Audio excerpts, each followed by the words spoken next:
दोस्तों, जिस तरह दिन के बाद रात होना निश्चित है, ठीक उसी प्रकार ये भी निश्चित है कि जिसने भी इस मृत्यु लोक में जन्म लिया है उसे एक ना एक दिन मरना अवश्य है। अर्थात अगर पृथ्वी लोक पर कोई सबसे बड़ा सत्य है तो वो है प्राणी की मृत्यु। फिर भी कुछ लोग ऐसे होते हैं जो इस सच्चाई को स्वीकार करना नहीं चाहते। खैर, आप सभी ने देखा होगा कि हिंदू धर्म में मृत्यु के बाद शव को जलाया जाता है।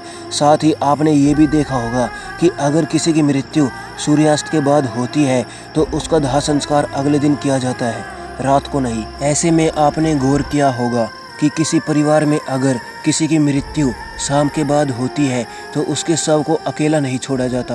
परंतु मित्रों, क्या आप जानते हैं कि शव को रात भर अकेला क्यों नहीं छोड़ा जाता?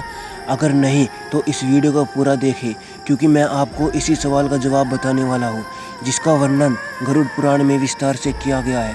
तो बिना किसी देरी के गरुड़ पुराण की ये बातें जानते हैं। दोस्तों, हमारे धर्म में मृत्यु के बाद शव को अकेला क्यों नहीं छोड़ा जाता, ये बताने से पहले हम आपको ये बता देते हैं कि कब कब अथवा किन परिस्थितियों में शव का अंतिम संस्कार नहीं किया जाता या फिर कुछ समय के लिए टाल दिया जाता है। दोस्तों, आपको सबसे पहले बता दूं, अगर हिंदू धर्म में किसी की मृत्यु सूर्यास्त के बाद में होती है तो उसके शव को रात भर घर पर ही रखा जाता है और अगले दिन उसका दाह संस्कार किया जाता है। इसके अलावा अगर किसी की मृत्यु पंचक समय में होती है तो उसके शव को भी कुछ समय के लिए घर पर रखा जाता है और जब पंचक काल समाप्त हो जाता है उसके बाद ही उसका दाह संस्कार किया जाता है। क्योंकि गरुड़ पुराण में बताया गया है कि अगर सूर्यास्त के बाद अथवा पंचक समय में किसी मृतक शरीर का दाह संस्कार किया जाए तो उसे मोक्ष की प्राप्ति नहीं होती।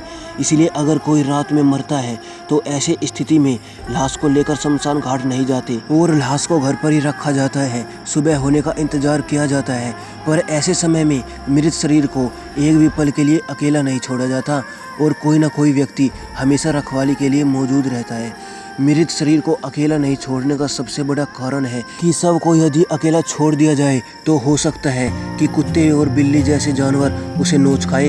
और गरुड़ पुराण की माने तो ऐसे में मृत आत्मा को भी यमलोक के मार्ग में ऐसी ही यातनाएं सहनी पड़ती है। साथ ही ऐसा भी माना जाता है कि अगर शव को अकेला छोड़ दिया जाए तो उससे गंध आने लगती है।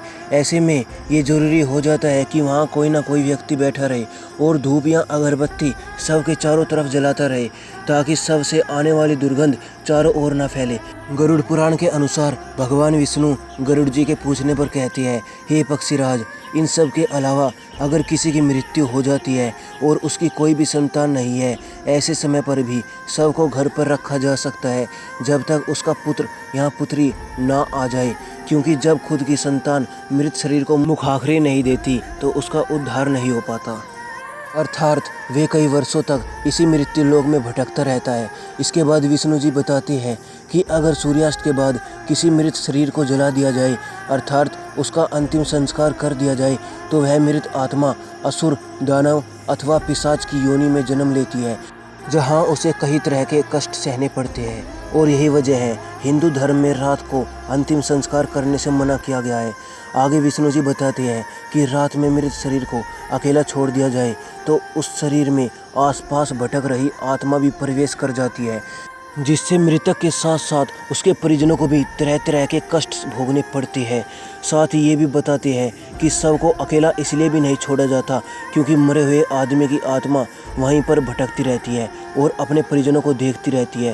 कहा जाता है कि इंसान की मौत के बाद शरीर आत्मा से खाली हो जाता है और इसी वजह से उस मृत शरीर में कोई बुरी आत्मा का साया अपना अधिकार जमा सकता है। और यही वजह है दोस्तों कि रात में शव को अकेला नहीं छोड़ा जाता और कोई ना कोई इसकी रखवाली करता रहता है। दोस्तों, आप इसके बारे में क्या सोचते हैं कमेंट बॉक्स में हमें ज़रूर बताइए।